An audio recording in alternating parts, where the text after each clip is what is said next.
को परिपक्वता की ढलान पर खड़ी सुमन अपनी शाम की सैर पार्क में खत्म करके बेंच पर बैठी सुस्ता रही थी। पास वाली बेंच पर कुछ लड़कियां बैठी गपशप कर रही थीं। वे शायद एक ही कॉलेज में पढ़ती थीं और अगले दिन की क्लास बंद करने की योजना बना रही थीं। उनकी बातों को सुनकर सुमन के चेहरे पर एक चंचल सी मुस्कान दौड़ गई। उसे उनकी बातों में कहीं अपना अतीत झलकता सा लगा। अपनी जिंदगी की कहानी के खट्टे मीठे पलों को याद करती सुमन कब पार्क की सैर से निकलकर अतीत की सैर पर चल पड़ी, उसे पता ही नहीं चला। अतीत के इस पन्ने पर लिखी थी करीब 30 साल पुरानी वो कहानी जब सुमन नई नई कॉलेज गई थी। अभी ग्रेजुएशन के पहले साल में थी। पहली बार नालादी का थोड़ा सा स्वाद चखने को मिला था, वरना स्कूल तो घर के इतने पास था कि जोर से छींक भी दो तो आवाज घर पहुंच जाती थी। घर से कॉलेज पहुंचने में सुमन को बस से करीब 40-45 मिनट लगते थे। वो खुश थी कि कॉलेज घर से थोड़ी तो दूर है। सुमन के मोहल्ले पड़ोस की ज्यादातर लड़कियां इसी कॉलेज में आती थीं, इसलिए किसी भी शरारत को छिपाना तो अब भी आसान नहीं था।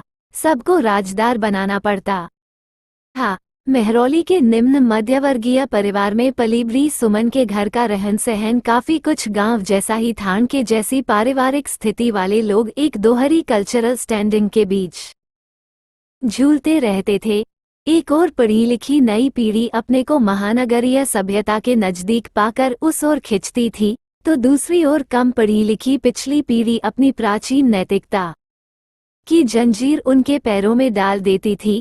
सगे रिश्तों के अलावा ढेर सारे मुंह बोले रिश्ते जहां पुरानी पीढ़ी का सरमाया होते थे, वहीं नई पीढ़ी के लिए अनचाही रवायत।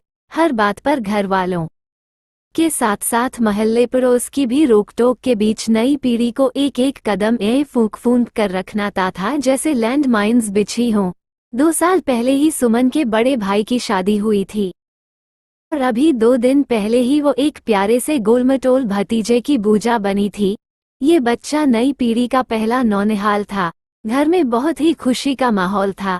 सुमन के बुआ बनने की खुशखबरी जब उसकी सहेलियों तक पहुंची तो सबने उससे पार्टी के तौर पर नई फिल्म लव स्टोरी दिखाने का आग्रह किया। सुमन के लिए सबके टिकट का इंतजाम करना इतना मुश्किल नहीं था जितना कि सहेलियों के साथ पिक्चर देखना, अम्मा से इजाजत लेना। सुमन आज तक अपनी अन्यों को ये तो समझा नहीं सकी थी कि पिक्चर देखने का मतलब लड़की का हाथ से निकल जाना या बिगड़ जाना नहीं हो। ऐसे में अम्मा उसे सहेलियों के साथ चिर देखने की इजाजत देने से पहले तो का कॉलेज जाना बंद करवा देगी और कहेगी घर बैठकर घर के कामकाज सीख से कोई जरूरत नहीं है कॉलेज जाने की। न रहेगा सन बगी बांसुरी रेगा लांच रही थी कि कोई तिगड़म तो उबिरानी ही पड़ेगी, बवरना इतने सालों में जो एक निर्भीक लड़की की छवि सहेलियों के बीच बनाई थी उसकी तो इतिश्री हो जाएगी। उसने सोचा क्यों न अम्मा के बजाय बड़े भाई से पूछ लूं। वैसे तो सुमन की आज़ादी के मामले में वो अम्मा से भी 2 कदम आगे था, लेकिन आजकल स्थिति थोड़ी अलग थी। उसने नया बाप का स्वाद चखा था, सो आजकल उस खुशी के नशे में रहता था। सुमन ने सोचा कि जब वह नवजात के साथ होगा तब वो बात करेगी, फिर कुछ सहारा तो भाभी भी लगा देंगी। वैसे भी जब से उन्होंने बेटे को जन्म दिया है तब से उनकी बात की खास महत्ता हो गई है पूरे परिवार में। सुमन अगले दिन जब सुमन ने अपनी रिक्वेस्ट को नरमन शब्दों के तौलिए में लपेटकर उस पर माहौल की खुशी का इत्र छिड़क कर बड़े भाई के सामने पेश किया तो पता नहीं ये सुमन के शब्दों का जादू था या भाई के पिता बनने का असर, या ये कि उसके भाई ने न केवल इजाजत दे दी बल्कि अपनी जेब से पैसे निकालते हुए पूछा कितनी सहेलियां जाएंगी। सुमन खुशी से उछल कर बोली ठीक है, छोटे भाई के साथ जाना। कहकर वो सुमन के खुशी के उबाल पर ठंडे पानी के छींटे मारकर चलता बना। अब समस्या थी कि छोटे भाई का पत्ता कैसे काटें। सुमन ने छोटे भाई को सारी बात बताकर उसे कल के 6 टिकट लाने को कहा। ये सुनते ही वो उबल पड़ा, पागल है क्या, मैं भला तेरे और तेरी सहेलियों के साथ फिल्म देखने क्यों जाऊंगा। सुमन अपनी खुशी छिपाते हुए रुआंसे स्वर में बोली ठीक है, फिर हम सब ती जाएंगी, पर तू बजे भाई को मत बताना।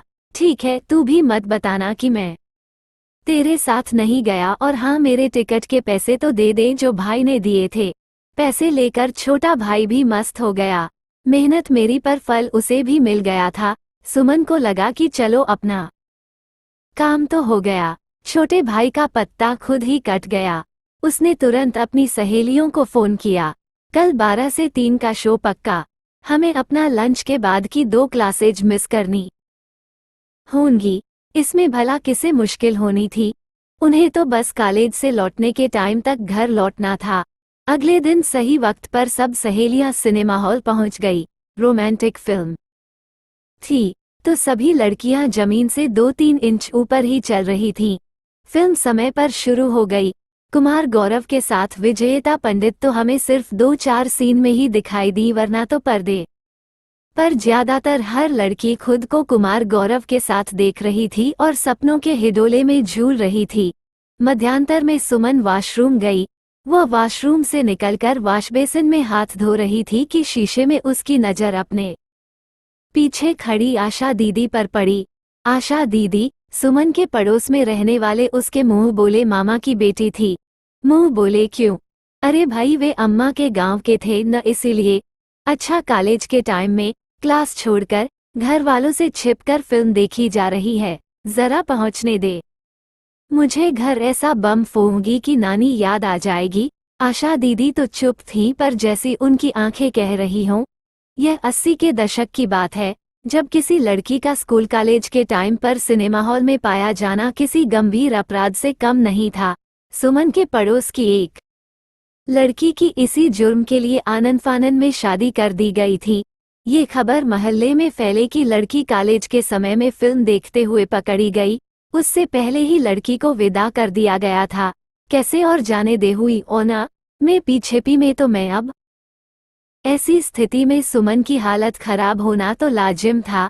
वह चाह रही थी कि चाहे डांट कर ही सही, लेकिन आशा दीदी पूछ तो ले कि मैं कॉलेज के टाइम में यहाँ क्यों हूँ, ताकि मैं बता सकूं कि मैं घर वालों से इजाजत लेकर आई हूँ। अब बिना पूछे कैसे बताऊं? उसे पूरा भरोसा। पूछे चली गई तब पहले तो दीदी पूरे बोली, लेकिन आशा दीदी थी कि उसकी गुस्से से भरी आंखें तो बोल रही थीं, लेकिन जबान पर ताला पड़ा था। आखिर देव ने खुद ही इधर उधर की बातें शुरू की। नमस्ते दीदी, कैसी हो? जीजा जी कैसे हैं? सब ठीक। एक छोटा सा जवाब जबान से आया, लेकिन गुस्से से भरी आंखें कह रही थीं कि हिम्मत तो देखो इस छोरी की, कॉलेज से भागकर यहाँ लव स्टोरी देखी जा रही है और हाल पूछ रही है। मेरे हाल तो मैं तेरे पूछूंगी, तेरी यह हरकत सबको बताने का बाद। इधर सुमन की पिक्चर शुरू होने वाली थी, उधर दीदी थी कि पूछ ही नहीं रही थी। उसे पूरा भरोसा था कि अगर दीदी बिना पूछे चली गई तो सुमन के घर पहुंचने से पहले तो दीदी पूरे मोहल्ले में पोस्टर लगवा चुकी होंगी। फिर का भला इजाजत लेकर जाने की बात ताने का भी क्या फायदा होगा? लेकिन बिना पूछे बताए भी कैसे? सुमन अजीब कश्मकश में थी। तभी उसने देखा कि दीदी तो अंदर की ओर जा रही हैं। अब सुमन क्या करे? बिना बताए भला कैसे जाने दे? सो वह दौड़कर दीदी के सामने जा खड़ी हुई और बोली, दीदी आपको खुशखबरी पता है ना, मैं बुआ बन गई हूँ। पता है, कहकर दीदी हल्का सा मुस्कुराई और फिर चल दी। सुमन भी बिना पूछे अपनी सफाई देती हुई पीछे पीछे चलते हुए बोली, हाँ दीदी, इसी खुशी में तो मैं अपनी सहेलियों को पार्टी दे रही हूँ। पार्टी? यहाँ सिनेमा हॉल में? दी हंस के बोली। अभी घर जाकर तेरी अम्मा को सब बताती हूँ, तेरी सारी पार्टी निकालती हूँ। दीदी का लावा फुटा। अरे नहीं दीदी, मैं तो घर वालों से पूछकर आई हूँ। भतीजा आने की खुशी में घर वालों ने इजाजत दी है। सुमन सफाई देते हुए बोली। अच्छा, घर वालों से पूछकर, वह भी कॉलेज के टाइम में? हाँ। आंखें मटकाते हुए दीदी ने सीधा वार किया। अरे दीदी, वह मेरी लंच के बाद आज कोई क्लास नहीं थी न, इसलिए आज का प्लान बनाया था। अच्छा? दीदी ने संदेहात्मक दृष्टि से इधर उधर नजर घुमाई, जैसे किसी के वहां होने की उन्हें पूरी उम्मीद है।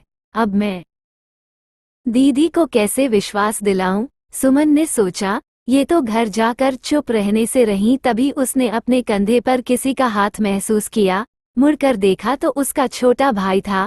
वह नकली चिता जताते हुए बोला, अरे सुमन, तू यहाँ क्या कर रही है? मैं अंदर कब से तेरा इंतजार कर रहा था। पिक्चर निकल जाएगी भाई, जल्दी कर। फिर दीदी की ओर एक नज़र देखकर बोला, नमस्ते दीदी, कैसी हो? बिल्कुल ठीक। अच्छा तू भी आया है, चलो फिर तुम पिक्चर देखो, मैं चलती हूँ, कहकर दीदी चल दी। सुमन की सांस में सांस आई। वह भाई से बोली, तू यहाँ कैसे? भाई ने बताया, तेरी मेहरबानी से मुझे भी टिकट के पैसे तो मिल ही गए थे, तो मैं भी अपने दोस्तों के साथ पिक्चर देखने आ गया। यहाँ देखा तो तेरी क्लास लगी हुई थी, फिर शरारत से मुस्कुरा कर बोला, चल समझ ले कि मैंने तेरा एहसान उतार दिया। तूने मेरे लिए टिकट के पैसों का इंतजाम किया और हिसाब बजा दोन तुझे दीदी से बचाया। उहारी ने माहौल में तब सुमन का मोबाइल फोन बज उठा और वह अतीत की टाइम मशीन से निकलकर तुरंत पार्क की बेंच पर पहुंच गई। सुमन ने फोन उठाया, उसकी बेटी नीरा का फोन था।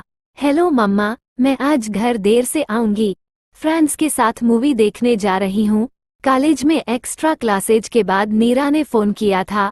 ओके बेटा, कहकर सुमन ने फोन रख दिया और वह घर की ओर चल पड़ी। रास्ते में कंस्ट्रक्शन का काम चल रहा था, इसलिए वो अंधेरा होने से पहले घर पहुंच जाना चाहती थी। जिन रास्तों पर वो जिंदगी भर चली थी, अब वे रास्ते लोगों को लंबे लगने लगे थे और सरकार द्वारा उन पर फ्लाईओवर बनाकर उन्हें किसी तरह छोटा किया जा रहा था। सुमन सोच रही थी कि क्या ये फ्लाईओवर सिर्फ सड़कों पर ही बने हैं, तो जिंदगी की राहों पर भी तो हर कदम पर फ्लाईओवर बन गए हैं।